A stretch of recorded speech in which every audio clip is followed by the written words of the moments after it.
So you ready to live an extraordinary life? Yeah. Yeah. Okay, then I'm going to encourage you to do this one thing for me right here and right now. Let go of everything that has happened up to this point. Okay, just give me a second.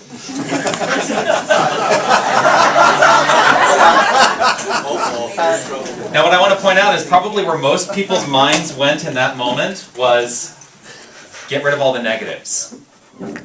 Because that's usually what you hear. Forget all of the bad things that have happened to this point. Focus on the good, right? I'm saying let go of everything. Everything that has happened to this point.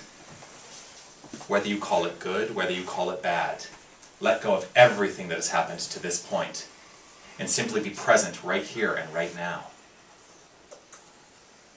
The reason I encourage you to do this is because this is what you've got.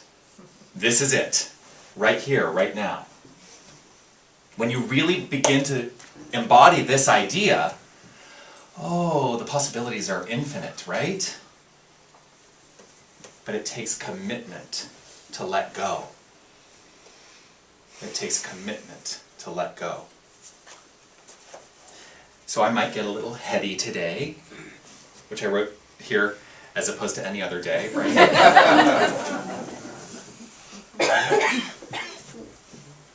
But I'm going to start by talking about, a couple weeks ago, I walked in, well, it was after the Tuesday morning session of boot camp. I walked downstairs, because I don't know if you know, there's a whole basement. That's kind of where the office space is set up. So I walked downstairs and I sit down at my desk, and I'm looking around. And Deja's sitting over at her desk, and I finally stand up and I said, Deja. Now she hates Tuesdays. Because usually what happens is Deja gets in at 8, and I don't get in until 11, right? On Tuesdays, I get here for the mental muscle for spiritual boot camp, and I immediately go down to work at just after 8:30. Well, I'm so jazzed up from mental muscle that all of a sudden my mind is reeling with all kinds of ideas about how to make this center better.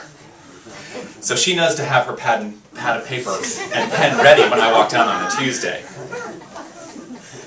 So I walk over to Deja. I said, Deja, I can't stand this room anymore. I said, we've got to do something about this. So this is where the whole spring cleaning idea came up. I said, we've got to clear stuff out. I said, there's lots of stuff that's just kind of piled up in corners, and it's not healthy for us, because what's happening is we've got all of this stuff mucking up our environment. Well, how do you think our mind is working when we've got our environment mucked up? Not so well. Not so well. So as I explored this idea more, and I said this last week, as we look to the idea of finding a new center, of finding a new space, we will never bring that into our experience until we're treating this space like the space we want to be in.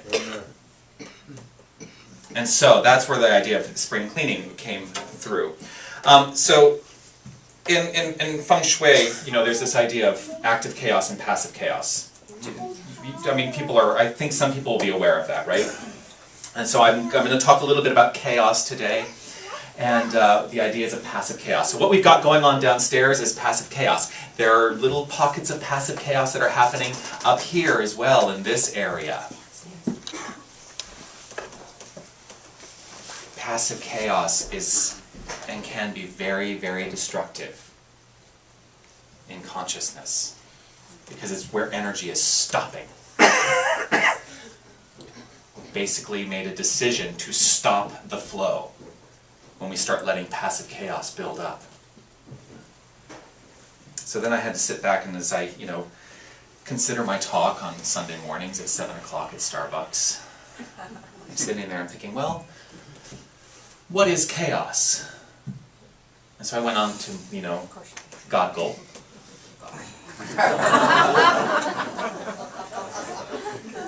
Well, it's infinite knowledge, right? And I started looking up different ideas around the word chaos. Well, the one that comes to mind, obviously, is chaos, and this is how I've pretty much always defined it. Chaos is the opposite of cosmos. Cosmos is a well-ordered universe. Chaos would be the opposite of that. It would be the universe in disarray. So that was one of the first things that came through. And then, of course, you get a lot of hits on chaos theory, right? So I'm not going to get into the deep, deep aspects of chaos theory, because, you know, I do want you all to be awake when we get into spring cleaning this afternoon. But I looked at this theory, this mathematical theory, and determined, in a way, in my own mind, how it is related to God working through us. So in chaos theory, there is the belief that one minor change in anything, in any experience, in a system, results in ways that are unpredictable. So, the weather is a good example. Now, you recall a few weeks ago, there was, you know, and this is so new to me since I'm from Southern California where there is no such thing as weather. So, on the news, like for a couple days, and it was actually the first week of Mental Muscle, and I got questions asked, on Friday, are we going to have the session? Because, you know, there's this big storm that's supposed to be blowing in, and it's supposed to be, you know, X amount of snow, and we're supposed to do, you know, it's going to be bad out there, right? And it was a huge bust. You recall that? Yes. Huge bust. Like, it was pretty ugly rain, but there was no accumulation, and it ended up being a fine, fine day, right? What was the thing that changed that? Something instigated that change, and it was unpredictable. So the weather people cannot predict. So that's why this is a good example. The weather is a good example of chaos theory. One minor thing can change, and they talk about the butterfly effect, right? That the butterfly in South America flaps its wings in such a way, and that's what changed the weather pattern up here. Who knows? I'm not going to go into the whys. But I am going to talk about how this relates to the science of mind. So, I look downstairs, and I look around me, downstairs. And I see a lot of conditions. I see a lot of conditions. I see a lot of effect. I see a lot of demonstration around me. And I think all too frequently, we are looking to the conditions, to the effects, for the proof that this philosophy works. We're looking for the demonstration to prove that, oh yeah, this stuff works, right? I change my thinking, I change my life. So I'm going to look at my life to determine whether or not I've changed my thinking. And it's absolutely the opposite. This is where the idea of faith comes in.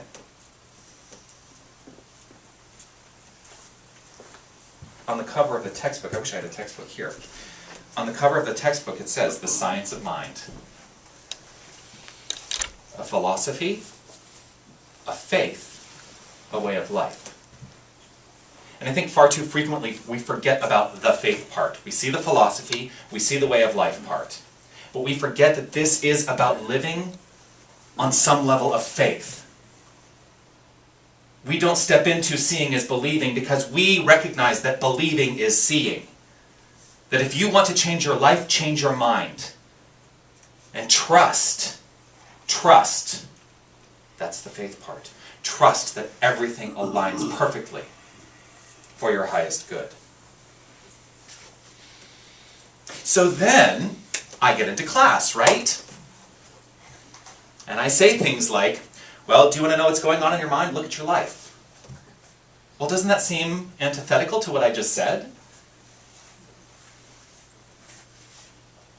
If you want to know what's going on in your mind, look at your life, is not antithetical to what I just said. It's an indicator. It's simply an indicator of where your mind is at, because we don't always know. Because there are things that are working on the subconscious realm we are not consciously aware of that are creating effects in our lives. So ask, is your life good? Look at what's going on in your life. Am I loved? Look at what's going on in your life. Does my life have value?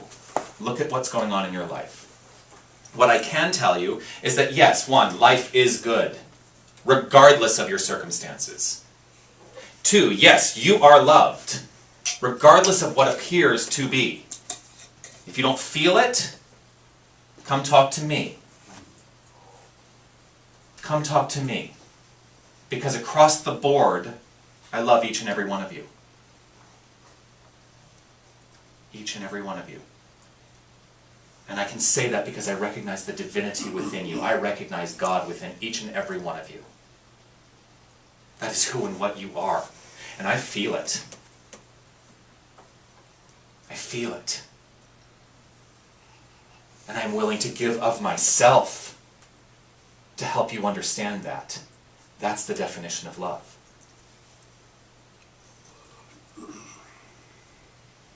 Does my life have value?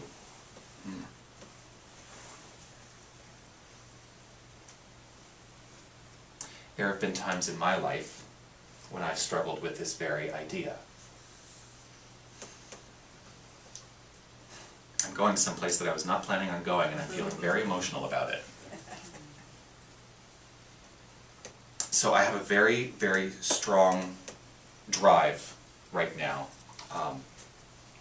to involve one of the community outreach projects. Now here I am, I'm going to tell you something that you aren't quite expecting, except I think I did bring it up in the board meeting. One of the community outreach projects that I would like to get the center involved with is teen suicide prevention. Which is something that is very close to me. I never attempted suicide, I just want to be very clear. But growing up as a gay man in the 80s, very, very different time, and growing up in Arizona, and you see what's happening in Arizona, this is nothing new. If you see the politics that are happening in Arizona, I don't know how much you follow. You mean Governor Finger Wagging? Oh. But it was a very repressive society, and I won't say that the thought hadn't crossed my mind, even if it never ended up in action. And so, one of the things that I'm very passionate about is preventing suicide and preventing teen suicide and helping people understand their value and their worth in this world. It's also why I'm so passionate about this youth program here at this center, because that's where it begins. When we teach the kids that are downstairs that they are valuable, and that they are worthy, and that they are responsible, they get to, their lives unfold from that understanding, and oh my gosh, how much better would that be? If I had this philosophy when I was their age, these thoughts that are ultimately destructive would never have come into my life. I'm sure of it. So, does your life have value? Absolutely. Absolutely. Because I look at my life and I recognize that my life has value. And it has brought me to this place at this time to look at each and every one of you and say, I love you. And your life has value.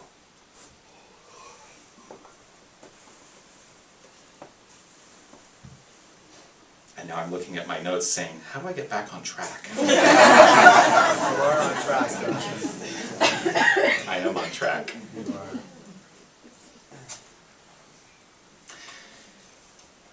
So my question is, when do you stop looking for proof? When do you stop looking for proof in your life? When do you stop looking for proof that life is good, that you have value, and that you are loved? And start living as the example of those things. Got so quiet.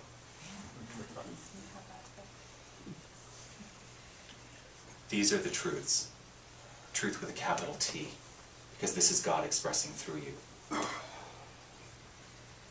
Ernest Holmes in The Science of Mind writes, as we depend upon any condition, past, present, or future, we are creating chaos.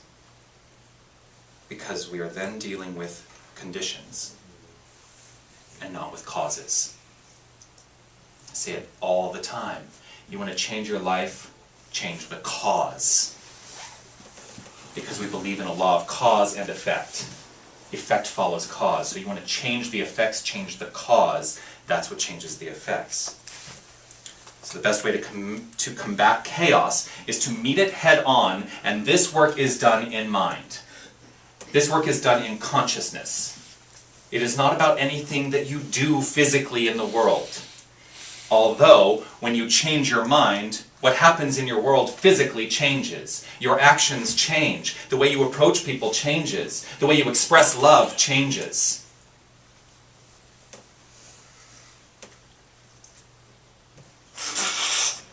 So I go back to this idea of passive chaos, which is a buildup and stagnation of energy. So we are living under this false understanding that we need those things, these things around, this passive chaos. We're living under the false understanding that we have to have these in our life. We have to have these things in our life. And so they go untouched. Oh, I used to be a big pack rat. I'll tell you, moving to a new country, you gotta shed a lot of stuff. Boy, was that a process. My mom, oh, God bless her. I'm so glad she came to help me, because it probably would have taken me another month to get here.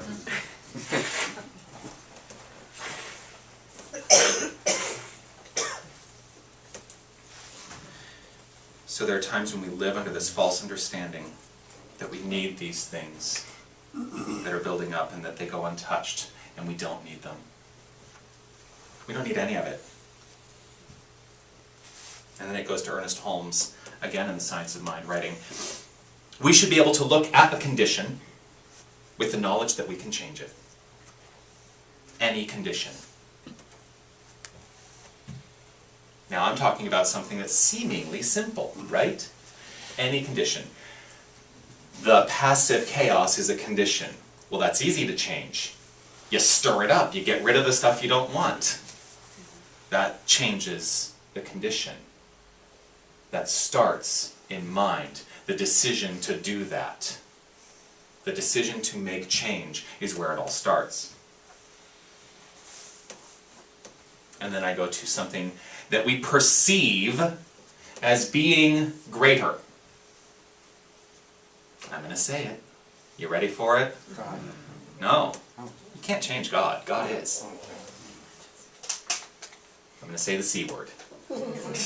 Because this is a trigger for people. Especially if you've experienced it.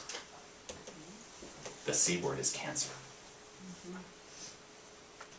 And I realize I do talk about cancer a lot, but part of that is because through my ministerial training, that's something that I was experiencing, not personally, I was not experiencing cancer, but I was watching my teacher and my mentor go through it. So it's very present for me. But I also watched how he dealt with it. He dealt with it in consciousness first. He did the medical treatment, but he dealt with it in consciousness first. And that's how he changed his experience. God does not understand the difference between the passive chaos that's building up in your life and cancer. And both are dealt with in the exact same way, consciousness. You change your belief about what is happening in your experience, and you change the experience. But I will go to again, don't try to change the experience. You must change your mind first, and trust that the experience changes. So I go back to the internet. I'm going to lighten it up a little bit, because, the C word, a little heavy. So I keep putting my water down in a different place every time I set it down. So how do you deal with the idea that you want to change the conditions in your life? I looked online at ways of dealing with passive chaos in experience, right?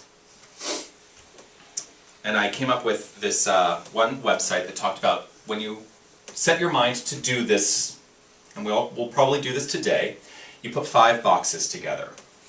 And each box represents something. The first box is whatever you're going to throw away. Whatever you're going to throw away. And you will very quickly be able to determine what it is you want to throw away. I think if we all started sorting through our stuff, we'd be able to determine very quickly what it is we want to throw away. This can be done in mind, too. How many of you are holding on to things in your own mind that could simply be thrown away, that are not working for you? How many of you are living with ideas of lack and limitation, doubt, worry, these things that are constantly on your mind? I'm here today to tell you to put them in the throwaway box and be done with them. Be done with them. Because they have no place in an extraordinary life.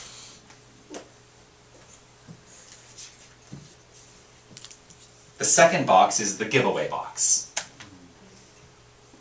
The giveaway box. There are things that we have that are useful, but we don't require them anymore. And so if they're useful, share them with the world. Share them with the world. Give those things away that are perfectly good, but you don't require them any longer. So, some of these things, if you can embody the idea that in the giving away, you still have it, because now I'm going to talk about mind. What are the things that you can give away? You can give away love. You can give away light, peace, harmony, wisdom. You can give away beauty.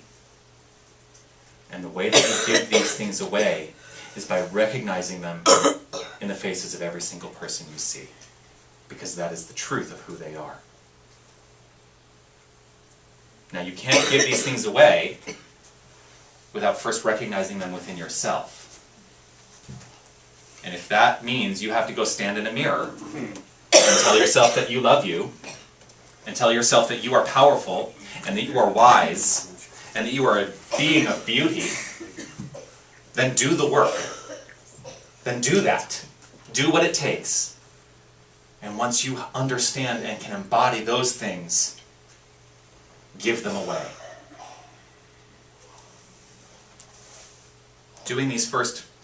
Just engaging in these first two boxes, the throwaway box and the giveaway box, is going to open up the channels for the more that many of you may be waiting for.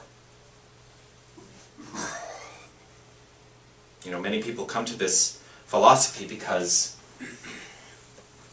well, a lot of people come to this philosophy because they're just fed up with religion. So, the religion that doesn't work for you, throw it away. But honor the fact that it may work for somebody else. Honor that fact. But many people come because they're looking for the more in their lives. By looking for the more in their lives, they become attracted to that which they are. We're all on a journey. We're all searching for the more. I'm still searching for the more. Because every day I'm looking to go deeper and deeper into my own understanding of the divine as me.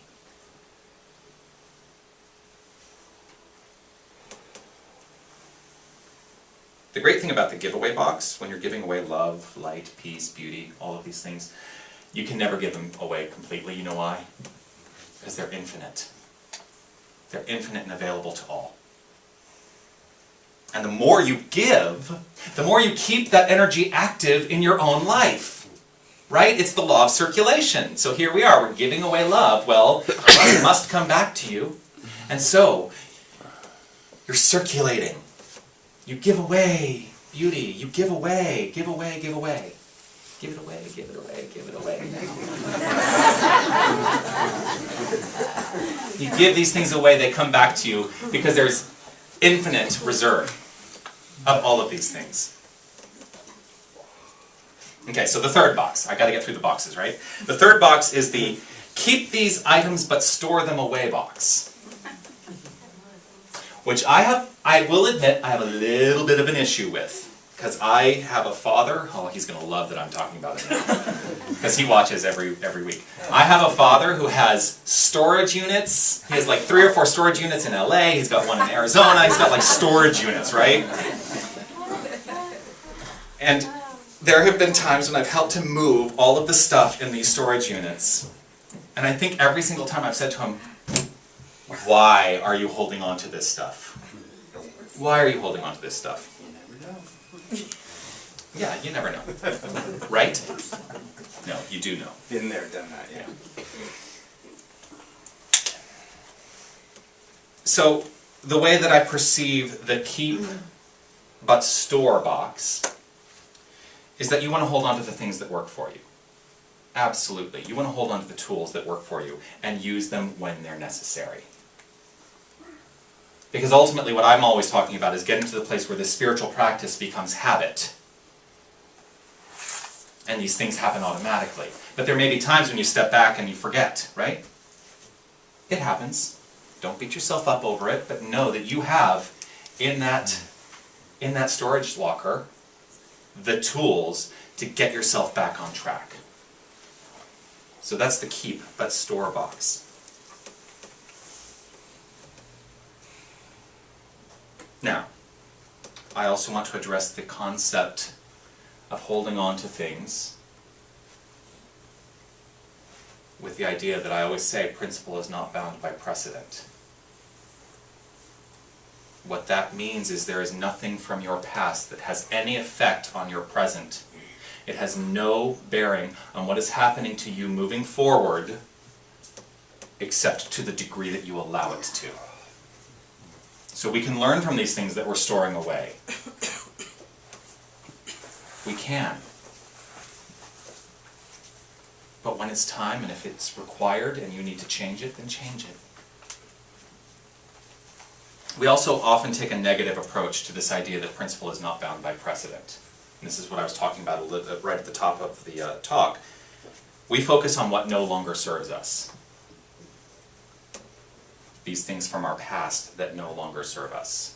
And we say, oh, principle is not bound by precedent, so I can move forward. No, that doesn't matter anymore. But there are things from our past that do serve us. There are things from our past that do serve us. They have no bearing on what's happening right now moving forward, except to the degree that you allow them. It works both ways, on both sides of that equation. So, if there are things that work for you, keep them and store them and know that you always have them available. Oh, one that, it's funny, there's an example. So my friend Curtis C. Jackson, he is a lovely, lovely man. If you've ever, I don't know if any of you have ever watched Trying to Catch a Glimpse of me when I was at NoHo. If you've ever watched their service, they post their entire service. So Curtis Jackson he's a black man who gets up there, and boy, you want to talk about someone who just lets God go and flow and let it happen through him. When this man opens his mouth to sing, holy moly. Holy moly. I want to bring him here sometime, but we will definitely have to have a larger space. Well, he grew up in the South at a time when, during segregation, and his grandmother used to greet him every morning with this: "Good morning, baby. It's time to go out and meet your great." Good morning, baby. It's time to go out and meet your great. You want to talk about something that's definitely worth keeping and storing and holding on to and having it when you need it? That's one. That's definitely one. So, all right, moving on. The fourth box. The fourth box is the I'm not sure box. Should I keep it? Should I toss it? Should I store it away? I don't know. I'm not sure. This is a tricky one, right? It's a tricky one. So the idea behind this box is, if you're not sure, put it in that box. Close the box. Store it for 6 months. If you can remember what's in the box after 6 months, if you can remember, then you can keep it.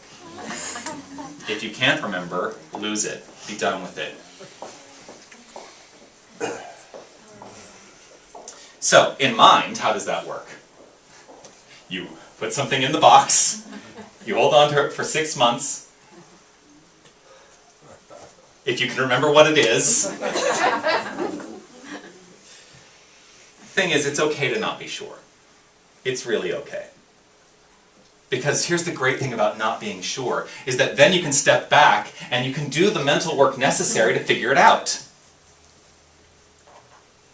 As long as the I'm not sure is not an avoidance of something else, which sometimes it can be, you can live in the mystery. You can live in the mystery. I'm not sure that that works for me, but I'm willing to see what happens. I'm willing to go on the journey to figure it out. I'm willing to be, oh, you're going to love this, be open to the question. This comes up in class. And then I hear, what does it mean to be open to the question? To be open to the question, what wants to happen here? What wants to happen here? I like the idea of living in the question. Because you know what's great about living in the question is that you cannot not live in the question without being perfectly present in the here and now. Because if you're living in the question, you're not worried about the future. If you're living in the question, you're not worried about the past. You are perfectly in this moment. So in some ways, the not sure box is the most powerful box. Because it opens you up to infinite potentiality.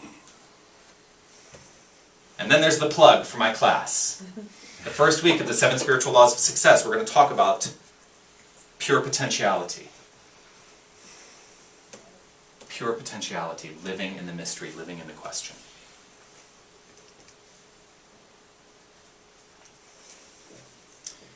But I do have written here, you must, however, do the work and not stagnate in the question.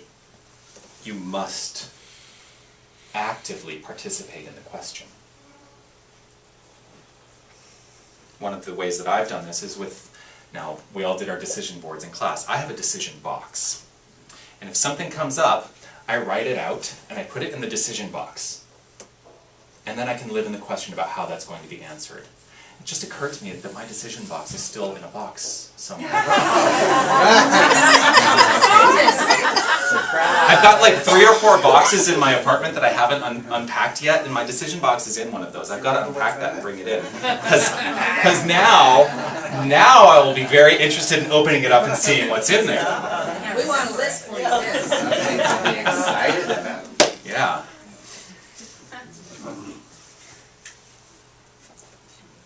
So the decision box, you've made a decision. You put it in the box, set it aside, and live in the question. Trusting, and this is again where it comes up, trusting that whatever needs to happen happens perfectly. And this is probably more akin to the 5th box. The 5th box is the transitional box.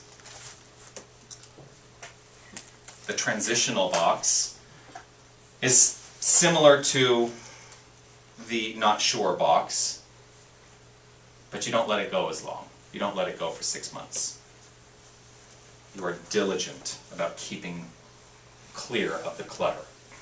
And so what that means is as you have cleared stuff out and you've dealt with it in this moment, something happens.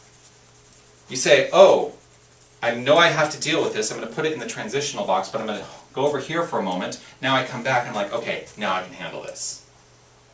You must not let it go. You must not let it go. Don't procrastinate. Trust that when you put it in that box, it's going to be handled. So in mind, the way that we do this is what I talked about last week. Maintaining an awareness. Maintaining a deep understanding of what is going on in your mind.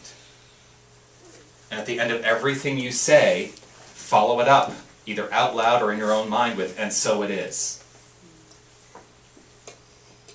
And so it is. Life is good, and so it is. Yeah, my checkbook's not looking so great right now. And so it is. So those are the things that are in the transitional box because you have the opportunity to deal with them when they are recognized. You're the one who put them in the transitional box. You're the one who can take them out and deal with them. If it's something that you don't want to experience, you get to change it. And you change it by changing your mind. So, the difference between chaos theory and the work we do in mind is that the work we do in mind is totally predictable. There is no such thing as chaos theory in mind. Because you change one little thing, the result is absolutely predictable. The result is the law says yes. The law corresponds perfectly to that change. What is unpredictable is how it shows up in circumstance, how it shows up in your world. The real results, the true results, the real results with a capital R, which is akin to God, are what happens in mind. What happens in form, you can't predict. Which is why when we do treatment work, why when we decide to change our mind, to change our lives, we cannot go to the, I want to change this experience, I want to change this condition. Because it's totally unpredictable. When you change your mind, you must trust and live in faith that God handles the details. There's something within you. There is a divine energy within you that is handling the details perfectly. So spend less time trying to change the conditions of your life and spend more time changing your mind. From chaos, we create cosmos.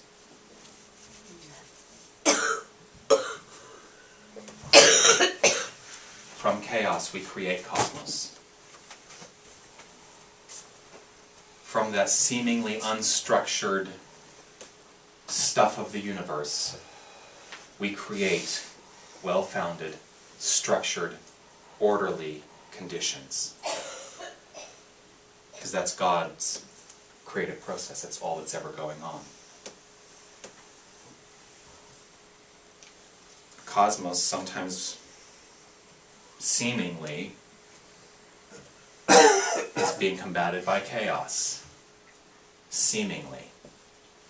That's when our minds, when we've decided to be separate from that which is, get in the way.